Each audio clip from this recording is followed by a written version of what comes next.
Intersectionality. Have you heard this word before? Even if you have, you might not know what it means. Let's take a look at it.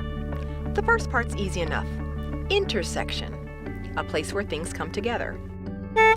Intersectionality refers to the reality that we all have multiple identities that intersect to make us who we are. It also gives us a way to talk about oppressions and privileges that overlap and reinforce each other.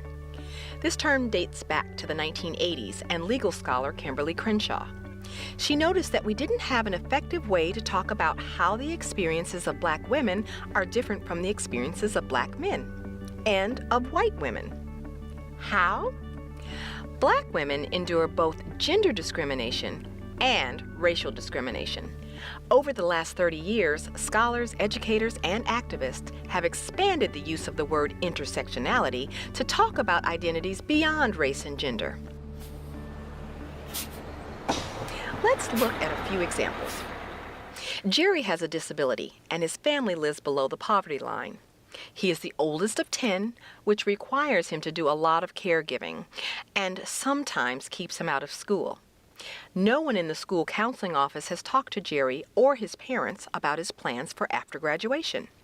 He has applied for several jobs, but never gets called back.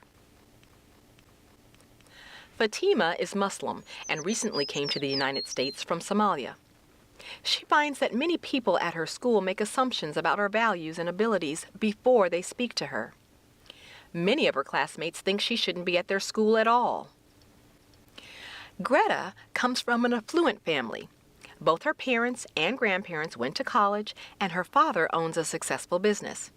She doesn't think about her identity very often, but she does think of herself as someone who will go to college and get a good job once she graduates.